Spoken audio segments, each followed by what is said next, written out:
इस एपिसोड के first scene में म्यूंग-हिन को दिखाया गया है जिसमें म्यूंग-हिन हॉस्पिटल में एक लड़की से बात कर रही है और उस लड़की से पूछ रही है कि मेरी बहन इस हॉस्पिटल में एडमिट थी, मैं कमरे में गई हूँ लेकिन वो मुझे वहाँ पे नज़र नहीं आई, तो वो कहाँ पे है? तो वो लड़की बताती है कि मुझे इसके बारे में कुछ मालूम नहीं है, मैंने इस कमरे में चेक किया है लेकिन वहाँ पे कोई लड़की नहीं है, तो आपकी बहन यहाँ से चली गई है किसी को बताए बगैर। तो म्यूंग-हिन इस चीज़ में परेशान हो जाती है और वो अपने बच्चे के बारे में परेशान होती है कि इस हालत में मैं डैन-ही को कहाँ पे ढूँढूँगी? तो सेकंड सीन में दिखाया जाता है कि डैन ही एक हॉस्पिटल के टेरेस पे है और वो खुदकुशी करने की कोशिश कर रही है और वो बिल्डिंग से नीचे छलांगने का इरादा रखती है। तो ऐसे ही म्यूंग ही इंटर होती है और चिल्लाती है डैन ही, इतनी ज़ोर से चिल्लाती है कि डैन ही पर फिर भी कोई असर नहीं होता। म्यूंग ही जैसे ही उसे देखती है और ज़ोर से चिल्ला उठती है कि उसकी बहन जो है वो मौत के थोड़ा ही करीब है। वो चिल्लाती है डैंग ही, तो डैंग ही जो है कुछ नहीं देखती, वो पीछे देखती है और सुनती है अपनी बहन को। अब उसकी बहन रोती है, चिल्लाती है कि ऐसा मत करो, तुम मेरी इकलौती बहन हो, मैं कहाँ पे जाऊँगी तुम्हारे बगैर।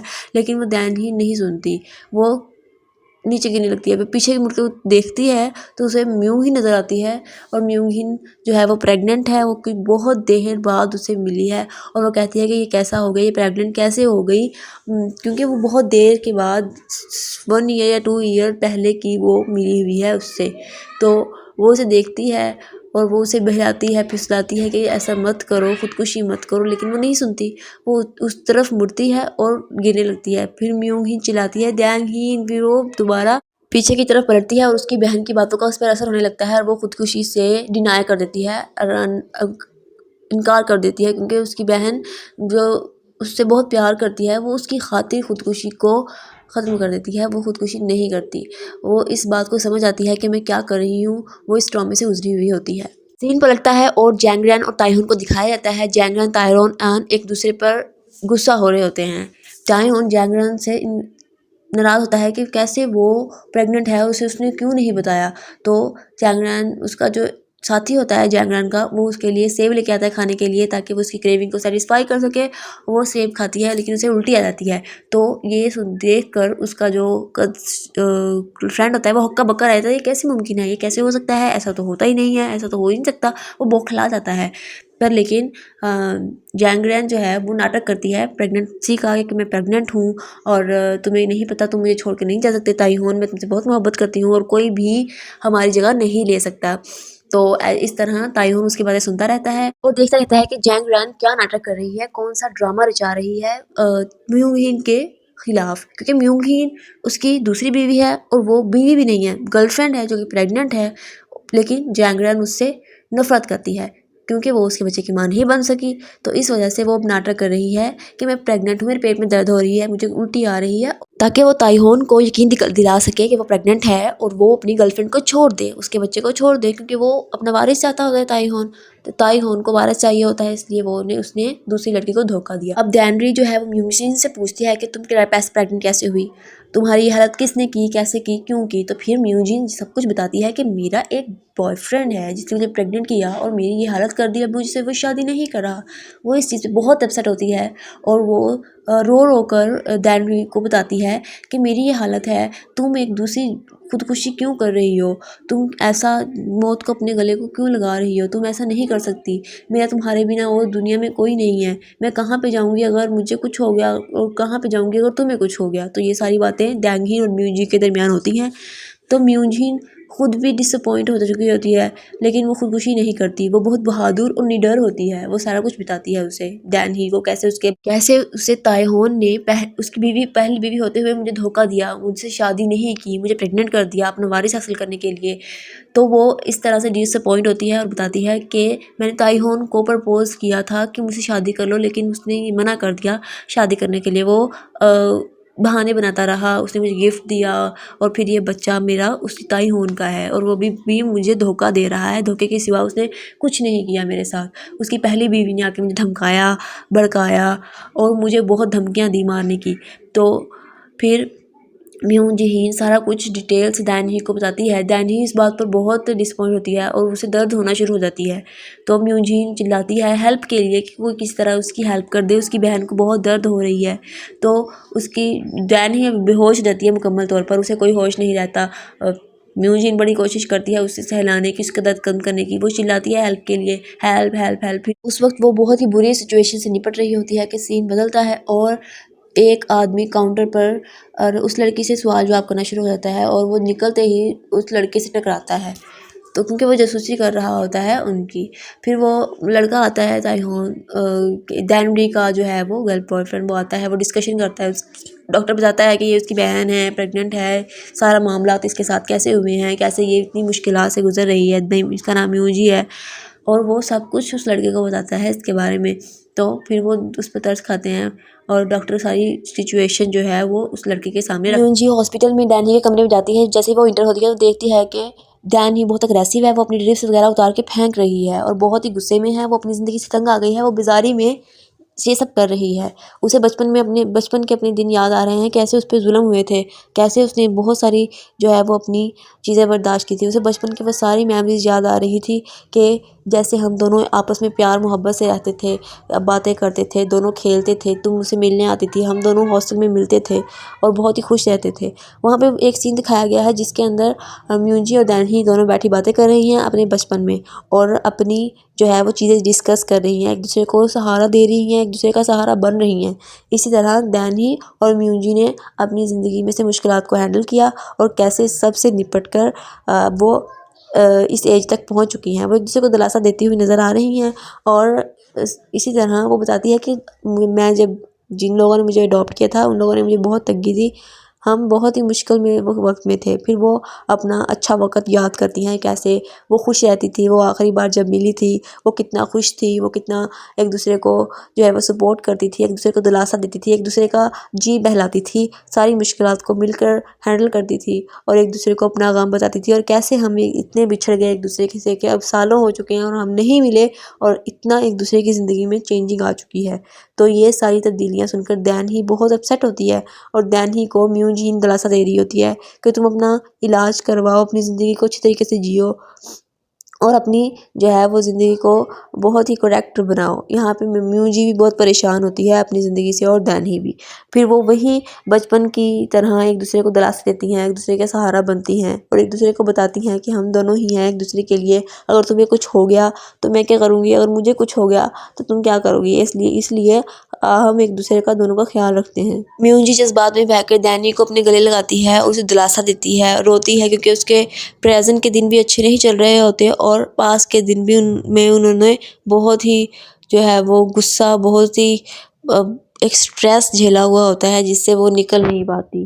दोनों एक दूसरे को हग करती हैं, प्यार का इजहार करती हैं और ये कहती हैं कि अब हम दोनों खुश रहेंगे। आई होन जैंगरान की तबीयत को देखकर डॉक्टर को फ़ोन लगाता है और सारी सिचुएशन डॉक्टर को बयान करता है। तो डॉक्टर कहता है कि आप टेंशन ना लें, मैं आ रहा हूँ। तो इसी तरह वो दोनों टेंशन फ्री हो जाते हैं और जैंगरान सारी अपनी फीलिंग्स जो है वो ताइहोन को बताती है कि तुम मेरी बात पे यकीन करो, ये सब सच है और हम दोनों पेरेंट्स बनने वाले हैं। इसी तरह जैंगरान थोड़े से सेब खाती है, अपनी हेल्थ का थोड़ा सा ख्याल रखती है। जैंगरान पता नहीं प्रेग्नेंट है भी या नहीं भी, लेकिन वो ताइहोन को अपने आईने में उतारने की कोशिश करती है ताकि वो अपनी गर्लफ्रेंड के झांसे से बच जाए और अपने वो वाले लड़के या वो वाले बच्चे से अपना ध्यान हटा ले। अब जैंगरान एक नई साजिश का शिकार बना रही है ताइहोन को।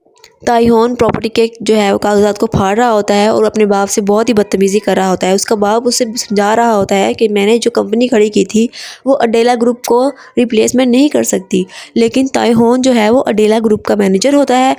तो वो बहुत ही बदतमीज़ी से सारे रैपर को फाड़ के अपने बाप के मुंह पे मारता है और उसका बाप नीचे गिर जाता है और वो बहुत ही बेबसी का शिकार होता है।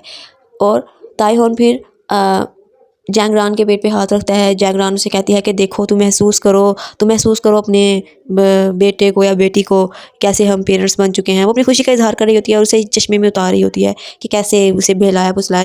डैना अब बहुत ही खुश नज़र आ रही होती है और वो एयरपोर्ट से वापस आती है और अपनी बहन के पास जाने की ख्वाहिश रखती होती है। वहाँ पे वो अपनी एक दोस्त से मिलती है जो कि बहुत ही खुशमिजाज होती है और उसका साथ देती है। वो बहुत ही पुरानी और अच्छी दोस्तें होती हैं। यहाँ पे डैंडी जो है वो एक स्टूल पे बैठी होती है और अपने हाथों को जोड़ती है और गौर से प्रेयर करती है कि आगे की ज़िंदगी जो है, आगे का जो सारा समय है वो अब अच्छा गुजरे। पुरानी बातों को मैं भूल जाती हूँ, मैं अपनी प्रेजेंट में जीऊँगी और बहुत ही अच्छा अपना ख्याल रखूँगी, अपनी बहन का ख्याल रखूँगी और ऐसे बहुत सारी बातें अपने आप से करती है। यहाँ पे सीन चेंज होता है। ताइहोन और उसके दोस्त को दिखाया ताइहोन कहती है जैंगरान उसके दोस्त को दिखाया जाता है, यहाँ पे वो साजिश कर रहे होते हैं।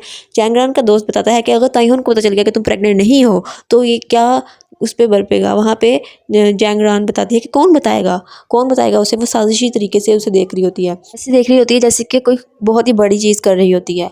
तो यहाँ पे म्यूंगकिन जो है वो एक अपने घर जाती है, वहाँ पे एक लेडी जो होती है, बूढ़ी लेडी होती है, वो उससे बातें करती है, वो उसका ख्याल रखती है, उसके लिए खाना लेके आती है, उसकी केयर करती है ताकि जो उसके होने वाला बच्चा है जो वो सही सलामत पैदा हो। कुछ बातें आपस में करती है, कैसे उसे धोखा मिला, उसे तसल्लियाँ देती है, उसे बहुत सारी टेक केयर करती है उसकी, ताकि वो रिलैक्स रहे और कोई भी चीज़ जो है वो उससे दूर रहे। वो उसके पास बैठती है, उसे बहुत बातें करती है, उसे दिलासा देती है। फिर वो उसे खुश भी करती है कि ऐसा होता रहता है। फिर एक बच्चा आता है, उसी का बच्चा होता है, वो आता है आकर उसे एक गिफ्ट देता है उसके बेबी, होने वाले बेबी के लिए। तो होने वाले बेबी के लिए उसके हाथ में एक बहुत ही अजीब किस्म की चीज़ पकड़ी होती है। वो समझ नहीं पाती, वो उससे बातें कर रहा होता है और उसकी जो है वो दिल को लुभा रहा होता है, अच्छी-अच्छी बातें कर रहा होता है और क्यूटनेस वाली फीलिंग उसके अंदर से आ रही होती है। तो वो देखता है वो अपने हाथ में एक उसका सफ़ेद कलर का कपड़ा होता है और वो म्यूंजी को दे देता है। म्यूंजी उसे पकड़ती है और खुश होती है और जब खोलती है तो वो एक छोटा-सा कोट या छोटा-सा कमीज़ होता है या छोटी-सी शर्ट होती है। वो लड़की की तरफ देखती है, उसे उस पर बहुत प्यार आता है, वो उसका शुक्रिया अदा करती है और उसे कुछ बातें करती है कि लड़का आएगा, लड़की आएगी, इस पर बहस चलती रहती है और वो बहुत ही खुश होता है लड़का छोटा कि उसका भी कोई छोटा भाई आ रहा है। अब सीन डाइवर्ट होता है और वो अपनी मैटरनिटी की जो है वो तैयारी कर रही होती है कि किसी भी का टाइम, कोई भी टाइम हो सकता है, लास्ट डे चल रहे हैं तो वो प्रिपेयरिंग कर ले। इसी तरह डैनी और उसकी दोस्त पता ढूँढते-ढूँढते उसके घर आ जाती है म्यूंजी के, और म्यूंजी जो है वो अपने घर में होती है और वो देखती है दैनरी कैसे कार के अंदर से जैंगरैन और उसका दोस्त साजिशी तरीके से निकल रहे हैं और वो कार से जाते हुए साजिशी तरीके से उसे देखती हुई जाती है, जैसे कि वो कुछ गलत करके निकल रही होती है घर से या किसी को नुकसान पहुंचा के घर से निकल रही होती है। तो यहाँ पे जो है वो बहुत ही एक विलन टाइप फीलिंग आती है। तो जैंगरैन बहुत ही विलन अंदाज में वो घर से निकलती है और उसे कार में बैठे हुए देख रही होती है, जैसे दैंगडी को उसने खा ही जाना होता है और उसे और कोई चीज़ नज़र नहीं आ रही, उसे सिर्फ भागना है कार में। तो जो है वो डैंडी इस बात को ऑब्ज़र्व करती है कि इतनी जल्दी में कहाँ पे जा रहे हैं और ये गाड़ी इतनी जल्दी में कहाँ पे जा रही है। जैसे-जैसे गाड़ी आती जाती है, डैंडी के दिमाग में जो है वो क्वेश्चन उभरते जा रहे हैं कि ये क्या हो रहा है, कैसे हो रहा है और क्यों हो रहा है। और वो भी म्यूजिक के घर, और अचानक उसके दिमाग में एक मैसेज ट्रिगर करता है कि म्यूजिन मतलब कि म्यूजिन कहाँ है, और ये म्यूजिन की पहली बीवी है। तो उसने म्यूजिन को बताया हुआ था पहले। तो वो भागती है म्यूजिन को देखने के लिए कि म्यूजिन कहाँ है और किस हालत में। वो देखती है कि म्यूजिन बेहोश पड़ी हुई है, उसकी दोस्त, और वो उसे हॉस्पिटल लेके जाते हैं। हॉस्पिटल में डॉक्टर आता है, वो उसे पुशेस दे रही होती है ताकि वो किस तरीके से उठ जाए, लेकिन वो डॉक्टर देखता है और उसकी पल्सेस जो है वो बंद हो चुकी होती हैं। अनफॉर्चुनेटली म्यूजिन की डेथ हो चुकी होती है और वो सारा कॉफन उसके ऊपर दे देते हैं। और फिर डैनरी को इस बात पे यकीन नहीं आता कि वो मर चुकी है। डैनरी उसका कपड़ा उठाती है और उससे बातें करने की कोशिश करती है कि कैसे हम दोनों आपस में पिछली नाइट बहुत खुश थे, एक दूसरे को दिलासे दे रहे थे, एक दूसरे के साथ फीलिंग शेयर कर रहे थे, प्यार मोहब्बत कर रहे थे, लेकिन अभी ये सारा कुछ कैसे हो गया, ये सारा कुछ कैसे हो सकता है। उसे यकीन नहीं आ रहा था। वो रो रही थी और अपने आप को कोस रही थी कि मैंने जाना था और मेरी बहन चली गई। वो डॉक्टर भी बड़ा सैड होता है और उसकी जो है वो फ्रेंड भी बहुत सैड होती है, वो दोनों रोती हैं। और फिर उसको अचानक उसको फील होता है कि पेट में किसी ने किक की है। तो वो जब देखती है, उसके पेट को हाथ दिखाती है, तो वो कहती है कि इसका बच्चा ज़िंदा है, इसका बच्चा ज़िंदा है। तो फिर वो इस चीज़ की खुशी भी होती है उसे कि चलो कोई एक तो ज़िंदा है। वो कान लगा के सुनती है और महसूस करती है कि उस जो बेबी है वो किक कर रहा है। एक उम्मीद बाकी है, एक होप बाकी है कि बेबी ज़िंदा है। वो डॉक्टर को इस बात के बारे में बताती है कि डॉक्टर साहब, म्यूजिक का जो है वो वारस या म्यूजिक का जो चाइल्ड है वो अलाइव है, जिंदा है, उसने मुझे किक किया है। तो यहीं पे एपिसोड का अख्ताम होता है। अगर आपको मेरी वीडियो अच्छी लगी हो तो लाइक करें, सब्सक्राइब करें और आने वाली वीडियो के लिए बेल आइकन ज़रूर प्रेस करें। तो मेरी वीडियो को